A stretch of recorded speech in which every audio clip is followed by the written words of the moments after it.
ಅಲ್ಲಿ ನೋಡಿ ಗಿಟಾರ್ ಇಟ್ಕೊಂಡಿರೋ ಶ್ರೀನಿವಾಸ್ ಸರ್ಗೆ ಎಷ್ಟು ಅಭಿಮಾನಿಗಳಿದ್ದಾರೆ ಎಲ್ಲಾ ಕಡೆ ಅಂತ ಹೇಳಿ. Thank you Srinivas sir. Vijeth, thank you so much. ಯಾಕಂದ್ರೆ ಇಲ್ಲೊಂದು ಹೊಸ ಅಟ್ಮಾಸ್ಫಿಯರ್ ನ ಕ್ರಿಯೇಟ್ ಮಾಡಿದ್ರಿ ನಿಮ್ಮ ಹಾಡಿನ ಮೂಲಕ. ನೇರವಾಗಿ ರವಿ ಸರ್ ಹತ್ರ ಕೇಳ್ತೀನಿ ನಾನು. ರವಿ ಸರ್, ಈ ಸಿನಿಮಾನ ತುಂಬಾ ಪ್ರೀತಿಸ್ಬಿಟ್ಟೆ ನಾನು. ಅಷ್ಟಿಷ್ಟೆಲ್ಲ ಪ್ರೀತಿಸಿದ್ದು. ಬಹುಶಃ ನಾನು ಏಕಾಂಗಿ ಅಂತ ಅನ್ಸ್ಬಿಟ್ಟಿತ್ತೇನೋ, ನನಗೆ ಗೊತ್ತಿಲ್ಲ. ಇವ್ರನ್ನ ಬಿಟ್ಟು ಬಂದು ಒಳಗೆ ಒಂದು ನೋವಿತ್ತು ಅನ್ಸುತ್ತೆ ನನಗೆ, ಗೊತ್ತಿಲ್ಲ. ನಾನು ಸಂಗೀತ ಮಾಡಬೇಕಾದ್ರೆ ಬಹುಶಃ ನನ್ನ ಜೊತೆ ಶಾಸ್ತ್ರಿ ಆಗಲಿ ಅವರೆಲ್ಲ ಬಂದಿದ್ದೆಲ್ಲ ನನಗೆ ಸಂಗೀತ ಗೊತ್ತಿಲ್ಲ ಅನ್ಕೊಂಡೇ ಬಂದಿದ್ದವ್ರು. ಬಟ್ ನಾನು ಕಂಪೋಸ್ ಮಾಡ್ತೀನಿ ಅನ್ನೋದು ಗೊತ್ತಿರಲಿಲ್ಲ ಅವ್ರಿಗೆ. ಅಂಥದ್ರಲ್ಲಿ ಇದಾಗಲೇ ನಾನು ಮ್ಯೂಸಿಕ್ ಡೈರೆಕ್ಟರ್ ಆಗಿ ಒಂದು 5-6 ವರ್ಷ 7 ವರ್ಷ ಈ ಕಾಂಬಿನೇಷನ್ ಬ್ರೇಕ್ ಮಾಡಿ ಉಗಿಸ್ಕೊಂಡು ಬೆಳ್ಕೊಂಡು ಬರ್ತಾ ಇದ್ದೀನಿ ನಾನು. ಯಾರು ಹೋಗ್ತಾರೆ ಈ ಕಾಂಬಿನೇಷನ್ ಬ್ರೇಕ್ ಆದರೆ? ಇಷ್ಟೊತ್ತು ಕೇಳಿರೋ ಹಾಡುಗಳು ಬಿಟ್ಟು ಇವ್ನಿಗೆ ಯಾಕೆ ಬೇಕಿತ್ತು ಅನ್ನೋದೇ ಪ್ರಶ್ನೆ ಬರುತ್ತೆ. ಬಟ್ ನನ್ನಲ್ಲೇ ಅದು ಒಂದು ಆಟ ಮಾಡ್ಕೊಂಡು ಕೂತಿದ್ದೀನಿ ನಾನು. ಬಟ್ ಈ ಪರ್ಟಿಕ್ಯುಲರ್ ಸಾಂಗು ನಾನು ಕಂಪೋಸ್ ಮಾಡಬೇಕಾದ್ರೆ ಶಾಸ್ತ್ರಿ ಅಳಕ್ಕೆ ಶುರು ಮಾಡ್ಬಿಟ್ಟ. ಈ ಸ್ಟಾರ್ಟೆಡ್ ಕ್ರೈಯಿಂಗ್. ಯಾಕೋ ನೀವೇನು ಸರ್ ಈ ಥರ ಹಾಡುಗಳೆಲ್ಲ ಕಂಪೋಸ್ ಮಾಡ್ತಾ ಇದ್ದೀರಾ? ಅದೇ ಯು ಮಾಸ್ಟರ್ಡ್ ಸರ್ ಅಂದ್ಬಿಟ್ಟ ಅವನು. ದಟ್ ಈಸ್ ಒನ್ ಮೂಮೆಂಟ್ ನಾನು ಇವತ್ತದು ತುಂಬ ನೆನಪಾಯಿತು. ಈ ಪರ್ಟಿಕ್ಯುಲರ್ ಸಿನಿಮಾ ನಾನು ಸೋಲ್ತನೋ ಬೇಜಾರಿಲ್ಲ ನನಗೆ. ಬಟ್ ಇದೊಂದು ಸಿನಿಮಾ ಗೆದ್ದಿದ್ರೆ ನನ್ನ ಜರ್ನಿ ಬೇರೆ ಕಡೆ ಹೋಗಿರೋದು, ಬೇರೆ ಥರ ಸಿನಿಮಾಗಳಾಗಿರೋದು. ನಾನು ಬರೀ ಸ್ಕ್ರಿಪ್ಟ್ ನೋಡೋದಕ್ಕೆ ಅದು ಯಾರಿಗೂ ಮುಟ್ಟೋಕ್ಕೂ ಬಿಡ್ತಿರಲಿಲ್ಲ, ನಾನು ಅಷ್ಟು ಪ್ರೀತಿಸ್ಬಿಟ್ಟೆ ನಾನು.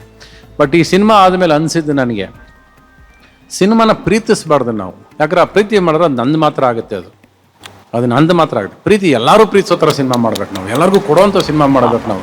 ಅದು ಮಾಸು ಕಮರ್ಷಿಯಲ್. ನಾವು ಯಾರಿಗೆ ಕ್ಯಾಟ್ರಿಂಗ್ ಮಾಡ್ತೀವಿ ಸಿನಿಮಾ ಅನ್ನೋದು ತುಂಬ ಮುಖ್ಯ ಆಗುತ್ತೆ ನಮಗೆ. ಎಲ್ಲ ಸಾಂಗು ಇಟ್ಟು ಸಿನಿಮಾದಲ್ಲಿ ಎಲ್ಲ ಸಾಂಗು, ಒಂದೊಂದು ಸಾಂಗು ಆರ್ಟಿಂದ ಬಂದಿರೋ ಸಾಂಗು. ನಾನು ಕಂಪೋಸರ್ ಅಲ್ಲ, ಮ್ಯೂಸಿಕ್ ಡೈರೆಕ್ಟರ್ ಅಲ್ಲ, ಏನೂ ಅಲ್ಲ ನಾನು. ಬಟ್ ಮನಸ್ಸಿಂದ ಒಂದೊಂದು ಸುಮ್ಮನೆ ಮಲಗಿರ್ಬೇಕಾದ್ರೆ ಎದ್ದುಬಿಟ್ಟು ಒನ್ಸ್ ಅಪಾನ್ ಎ ಟೈಮ್ ಅಂತ ಆಡ್ದವ್ ನಾನು. ಅದು ಅಂದರೆ ಅಷ್ಟು ಆವರಿಸ್ಕೊಂಡಿದ್ದು ಸಿನಿಮಾ ಇದು ನನಗಿದು. ಬಟ್ ಇದೊಂದು ಸಿನಿಮಾ ಗೆದ್ದಿದ್ರೆ ಜನಗಳಿಗೆ ಏನು, ನಾನು ರವಿಚಂದ್ರನ್ ಪ್ರೇಮ್ಲೋಕ ಒಂದು ಪ್ರಯತ್ನ ಮಾಡ್ಕೊಂಡು ಬಂದು ಅವ್ನು ಮತ್ತೆ ಇನ್ನೊಂದು ಪ್ರಯತ್ನದ ಲೋಕಕ್ಕೆ ಹೊರಟೋಗ್ತಿದ್ದೆ ನಾನು. ಅದಕ್ಕೆ ನಾನು ಇವತ್ತಿಗೂ ಪ್ರಯತ್ನ ಮಾಡಬೇಕು ಅಂತಲೇ ಆಸೆ ಪಡೋದು. ಅದು ಸೋಲಿ ಗೆಲ್ಲಿ ನಾನು ಪ್ರಯತ್ನ ಮಾಡಬೇಕು. ಆ ಛಲ ನನ್ನಲ್ಲಿ ಇವತ್ತಿಗೂ ಹಾಗೆ ಇದೆ. ನಿಮ್ಗಳ ಜೊತೆ ಇವತ್ತು ಕೂತ ಮೇಲೆ ನಿಮ್ಮ ಮೌನ ಮತ್ತೆ ನನ್ನ ಮತ್ತೆ ಟೆಂಪ್ಟ್ ಮಾಡ್ತಾನೆ ಇದೆ, ನನಗೆ ಮಾಡೇ ಮಾಡ್ತೀನಿ. ಹೇಗೆ ಒಬ್ರು ವ್ಯಕ್ತಿ ಒಂದ್ ಸಿನಿಮಾನ ಇಷ್ಟು ಪ್ರೀತಿಸೋದಕ್ಕೆ ಸಾಧ್ಯ ಮಹಾಗುರುಗಳೇ? ಅವ್ರು ಅದ್ರಲ್ಲಿ ಎಡುತ್ತಾರೆ, ಅಲ್ಲೇ ಗೆಲ್ತಾರೆ, ಅಲ್ಲೇ ಸೋಲ್ತಾರೆ, ಅಲ್ಲೇ ದುಡಿತಾರೆ, ಮತ್ತೆ ವಾಪಸ್ ಸಿನಿಮಾಗೆ ಬರ್ತಾರೆ. ನಾನು ಒಂದು ಇವತ್ತಿಗೆ ಅರ್ಥ ಆಗದೆ ಇರೋದು, ಬಿದ್ದೆ ಸೋತೆ ಗೆದ್ದೆ, ಈ 3 ಹೇಳೋದು ಯಾರು? ನೀವುಗಳು ಹೇಳೋದು. ನಾನು ಹೇಳಿಲ್ವಲ್ಲ, ನಾನು ಹೇಳಲೇ ಇಲ್ಲ. ನಾನು ಏಕಾಂಗಿ ನೀವು ಹೇಳ್ತೀರಾ ಸೋತೆ. ಎಲ್ಲಿ ಯಾವಾಗ ಸೋತೆ ಅಂತ ಹೇಳ್ತೀರಾ? ದುಡ್ಡು ಹೋದಾಗ ಸೋತೆ ಅಂತ ಹೇಳ್ತೀರಾ ನೀವು? ನನ್ನ ದುಡ್ಡುಗೂ ನಿಮ್ಗೇನು ಸಂಬಂಧ? ನನ್ನ ಬ್ಯಾಕ್ಗ್ರೌಂಡ್ ಕೊಟ್ಟು ಕಾಲಿದ್ರೆ ನೀವು ತುಂಬಿಸ್ತೀರಾ? ಇಲ್ಲ ತಾನೆ. ಮತ್ತೆ ನಿಮ್ಗೇನು ಸಂಬಂಧ? ಸೋಲು ಕಲೆಕ್ಷನ್ಸ್ ಮೇಲೆ ಬರೋದಿಲ್ಲ, ಕಂಡಿದ್ದ ಕನಸು ಸ್ಕ್ರೀನ್ ಮೇಲೆ ಬಂದಾಗ ಮಾಡಲಿಲ್ಲ ಅಂದ್ರೆ ನನ್ನ ಕನಸು ಹೋಯ್ತು ಅಂತ ಲೆಕ್ಕ ನನಗೆ.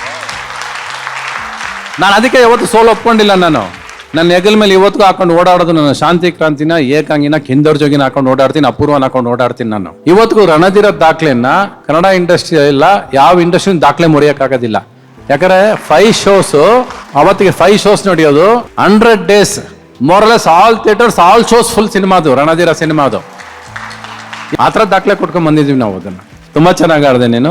ತುಂಬಾ ಇಂಪಾರ್ಟೆಂಟ್, ತುಂಬಾ ಫೀಲ್ ಮಾಡಿದೆ. ನೀನ್ ಫೀಲ್ ಮಾಡೋದಲ್ದೆ ಈ ಲೈಟಿಂಗ್ ಸೆಟ್ ಕೂಡ ಅದಕ್ಕೆ ಸಪೋರ್ಟ್ ಮಾಡ್ತೇನೆ ನಿನಗೆ. ಅವರು ಚೆನ್ನಾಗಿ ಮಾಡಿದ್ರು. ಈ ಸಾಂಗ್ ನಾವು ಮಾಡಬೇಕಾದ್ರೆ ಆಲ್ವಿನ್ ಫುಲ್ ಸಾಂಗ್ ಗಿಟಾರ್ ಕೊಟ್ಬಿಟ್ಟು ರಿದಮ್ ಸೆಕ್ಷನ್ ಹರಿಕೃಷ್ಣ ಹಾಕಿದ್ಮೇಲೆ ನನಗೆ ಈ ರಿದಮ್ ಸೆಕ್ಷನ್ ಎಲ್ಲ ಬೇಡ, ತಬ್ಲಾ ಇಟ್ಕೊಂಡು ಮಾಡು ಅಂತೇಳಿ ತಬ್ಲಾ ಇಟ್ಕೊಂಡು ಮಾಡಿದ್ದು ಇಡೀ ಸಾಂಗ್. ನನಗೆ ಯಾವುದೇ ಸಾಂಗ್ ಮಾಡಿದ್ರೆ ಏನಾದ್ರು ಒಂದು ಏನೇ ವೆಸ್ಟರ್ನ್ ಸಾಂಗ್ ಮಾಡಿದ್ರೆ ಒಂದು ಇಂಡಿಯನ್ ಟೋನ್ ಬೇಕು ಅಂತ ಒದ್ದಾಡ್ತೀನಿ ಯಾವಾಗಲೂ.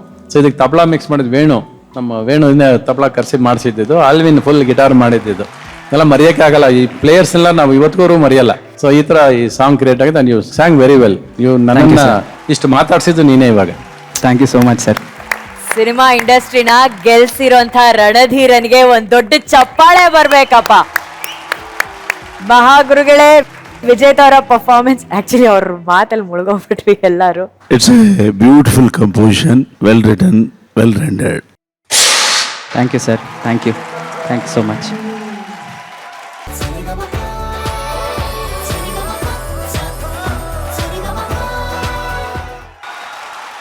ರವಿ ಸರ್ ಒಂದ್ ಮಾತು ಹೇಳಿದ್ರು, ಜೀವನದಲ್ಲಿ ಹೀರೋ ಅಂದ್ರೆ ಹೆಂಗೆಂಗೋ ಹೇಳ್ತಾರೆ ಅಂತ, ಆದ್ರೆ ನಿಜ ಜೀವನದ ನಿಜ ಹೀರೋ ಒಬ್ಬ ತಂದೆನೆ. ಆ ತಂದೆ ಪಾತ್ರ ಮಾಡಿ ದೃಶ್ಯ ಅನ್ನೋ ಮೊದಲ ಸಿನಿಮಾ ಅತ್ಯಂತ ಯಶಸ್ಸನ್ನ ಕಾಣ್ತು. ಈಗ ದೃಶ್ಯ 2 ಮೂಲಕ ಮತ್ತೊಮ್ಮೆ ಆ ಜವಾಬ್ದಾರಿ ನೆನ್ಪಿಸೋದಕ್ಕೆ ಬರ್ತಿದ್ದಾರೆ, ಆ ಮಮತೆನ ನೆನ್ಪಿಸೋದಕ್ಕೆ ಬಂದಿದ್ದಾರೆ. ರವಿ ಸರ್ನ ಈ ಪಾತ್ರದಲ್ಲೂ ಕೂಡ ಜನ ಒಪ್ಕೊಂಡಿದ್ದಾರೆ, ಮೆಚ್ಕೊಂಡಿದ್ದಾರೆ, ಅಪ್ಕೊಂಡಿದ್ದಾರೆ. Thank you so much sir, ನಮ್ಗೆ ಅವಕಾಶ ಮಾಡ್ಕೊಟ್ರಿ ನಮ್ಮ ಕಾರ್ಯಕ್ರಮದಲ್ಲಿ ಇದನ್ನ ತೋರ್ಸೋದಕ್ಕೆ. ಎಲ್ರು ದೃಶ್ಯ 2 ಸಿನಿಮಾ ಮಂದಿರಕ್ಕೆ ಹೋಗ್ಬೇಕು, ನೋಡ್ಬೇಕು ಅಲ್ವಾ ಸರ್? ಎಲ್ಲಾರ ಮನೇಲಿ ಅಪ್ಪ ಇದ್ದಾರೆ ಅಲ್ವಾ, ಇದು ಅವ್ರ ಸಿನಿಮಾ ಇದೆ, ನನ್ನ ಸಿನಿಮಾ ಅಲ್ಲ. ಅವ್ರು ನೋಡ್ತಾರೆ, ಎಲ್ಲ ನಂಬಿಕೆ ಆ ಸಿನಿಮಾ ಕೊಡುತ್ತೆ ಅದು. ಅಂಡ್ ರವಿ ಸರ್, ಈ ಕಾರ್ಯಕ್ರಮದಲ್ಲಿ ಈ ವೇದಿಕೆಯಲ್ಲಿ ನಾವು ರವಿ ಹಂಸ ವೈಭವವನ್ನ ನಾವು ಅಷ್ಟು ಅದ್ಭುತವಾಗಿ ಕೊಂಡಾಡಿದೀವಿ. ನಾವು ಈ ಕ್ಷಣ ರವಿ ಸರ್ ಹೇಳಿದ್ದಾರೆ, ಮಹಾಗುರುಗಳು ದಯಮಾಡಿ ವೇದಿಕೆ ಮೇಲೆ ಬರಬೇಕಾಗಿ ಕೋರಿಕೆ.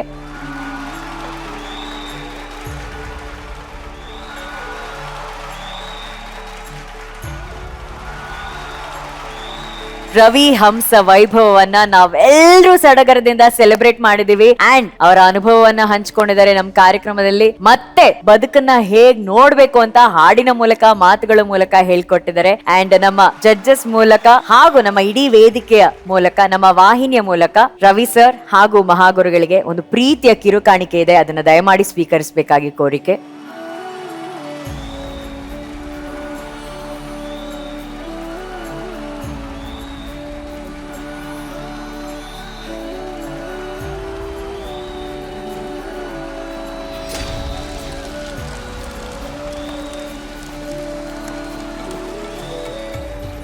ಕಲ್ಪವೃಕ್ಷದ ನೆರಳಿನಲ್ಲಿ ಕವಿ ಮತ್ತು ರವಿ. ಇದಕ್ಕೆ ಬೆಲೆ ಕಟ್ಟಕ್ ಆಗೋದಿಲ್ಲ ಬಿಡಿ. ಇದಕ್ಕೆ ಅವತ್ತು ಕೈ ಕಟ್ಕೊಂಡು ಇಂಡಸ್ಟ್ರಿಗೆ ಬಂದ್ವಿ, ಇವತ್ತು ಅದೇ ಹತ್ರ ಕೈ ಕಟ್ಕೊಂಡು ಇಂಡಸ್ಟ್ರಿಯಲ್ಲಿ ಇದೀವಿ ನಾವು. ಅವ್ರ ಮುಂದೆ ನಾವು ಕೈ ಎತ್ತಕ್ಕೂ ಆಗೋದಿಲ್ಲ. ಸೊ ದಿಸ್ ವರ್ಕ್ ಮುಂದೆ ಯಾವಾಗ್ಲೂ ಈ ಕೈ ಕಟ್ಕೊಂಡೇ ಇರ್ಬೇಕು ನೀವು. ಅದು ಅವ್ನು ಯಾರು ಬರೋದನ್ನ ಗೊತ್ತೈತಿ? ಯಾರದು ಸರ್? ನಮ್ಮ ರೈಟರ್ ರವಿ ಬರ್ದಿರೋದು. ಚೆನ್ನಾಗಿ ಬರ್ದವ್ರೆ. One of the best gifts ಇದು. ಯಾಕಂದ್ರೆ ಇದರಲ್ಲಿ ನಾನು ನಮ್ಮ ಅಪ್ಪನ ನೋಡಿದ್ದೀನಿ, ಹಂಸಲೇಖನು ಸೇರಿಸಿದ್ರಲ್ಲ, ವ್ಯಾಲ್ಯೂ ಪ್ಲಸ್ ನಮ್ಮ ಅಪ್ಪನ ತಂದು ಕೊಟ್ಟಿದ್ರಲ್ಲ, ಸಾಕು. ಮಹಾಗುರುಗಳೇ, ನಮ್ಮ ಕೆಲಸದ ಮುಂದೆ ನಾವು ಒಬೀಡಿಯಂಟ್ ಆಗಿ ಸ್ಟೂಡೆಂಟ್ಸ್ ತರ ಕೆಲಸ ಮಾಡಬೇಕು, ಅದು ನಮಗೆ ಪ್ರತಿಫಲ ಕೊಡುತ್ತೆ. ಅದನ್ನ ಯಜಮಾನರು ಹೇಳ್ಕೊಟ್ಟಿದ್ದಾರೆ ನಮಗೆ. ಎಷ್ಟು ದೊಡ್ಡ ವ್ಯಕ್ತಿ ಅವರು ಅಂದ್ರೆ, ಈ ಕನ್ನಡ ಚಿತ್ರರಂಗದ ಎಲ್ಲ ರಂಗಗಳಿಗೂ ಅವರ ಕೊಡುಗೆ ಇದೆ. ಪ್ರತಿ ರಂಗದಲ್ಲೂ ಅಭಿರುಚಿಯನ್ನೇ ಬಿತ್ತಿದ್ದಾರೆ ಅವರು. ಅಭಿರುಚಿಯನ್ನು ಬಿಟ್ಟು ಇಂಡಸ್ಟ್ರಿಯಲ್ಲಿ ಅವರು ಏನೂ ಮಾಡಿಲ್ಲ. ಹಾಗಾಗಿ ಕನ್ನಡ ಚಿತ್ರರಂಗದ ಅಡಿಪಾಯ ಶ್ರೀ ವೀರಸ್ವಾಮಿ ಅವರು, ನಮಗೆ ಅನ್ನವಿಟ್ಟ ಸ್ವಾಮಿ. ಅವರ ತಾಯಿಯವರು ಇವತ್ತು ಮನೆಯಲ್ಲಿ ಅವರ ಚಿಂತೆಯಲ್ಲಿದ್ದಾರೆ. ಆ ತಾಯಿ ತನ್ನ ಮಗನ ದೊಡ್ಡ ವಿಜಯೋತ್ಸವಕ್ಕಾಗಿ ಜೀವವನ್ನು ಹಿಡ್ಕೊಂಡು ನಿಂತಿದ್ದಾಳೆ ಅಂತಂದ್ರು. ಅದು ನಿಜವಾಗ್ಲೂ ಸಕ್ಸಸ್ ಆಗಲಿ. ಬಹಳ ಬೇಗ ನಮ್ಮ ಯಜಮಾನರಿಗೆ ಈ ಕೀರ್ತಿ ಯಶಸ್ಸು ಲಭಿಸಲಿ, ಆ ತಾಯಿಯ ಆಶೆ ಈಡೇರಲಿ ಅಂತ ನಾನು ಈ ವೇದಿಕೆಯಲ್ಲಿ ವಿನಯಪೂರ್ವಕ ಅಭಿನಂದಿಸ್ಕೋತೀನಿ. ಬಹಳ ಒಳ್ಳೆ ಕಾರ್ಯಕ್ರಮ ಮಾಡಿದ್ದೀರಿ. ಕೆಲಸ ಶಾಶ್ವತ, ಮಾತು ಬರ್ತದೆ ಹೋಗ್ತದೆ. Thank you very much. Thank you ಮಹಾಗುರುಗಳೇ, thank you. And once again thank you so much Ravichandran sir. Thank you. Because ಕನ್ಸ್ ಎಲ್ರು ಕಾಣ್ತಾರೆ, ಅದ್ ನನ್ಸ್ ಮಾಡೋದಕ್ಕೆ ಒಂದು ಅವಕಾಶ ಸಿಗ್ಬೇಕು. ಈ ರೀತಿಯ ಒಂದು ವೇದಿಕೆ, ಈ ರೀತಿಯ ಒಂದು ಸಂಭ್ರಮ, ನೀವಿಬ್ರು ಒಟ್ಟಿಗೆ ಸೇರಿ ನಮ್ಮ ಕಾರ್ಯಕ್ರಮನ ಯಶಸ್ವಿಗೊಳಿಸಿದಕ್ಕೆ ಈ ಜೋಡಿಗೆ ಮತ್ತೊಮ್ಮೆ ಮಗದೊಮ್ಮೆ ಒಂದು ದೊಡ್ಡ ಚಪ್ಪಾಳೆ. Thank you so much.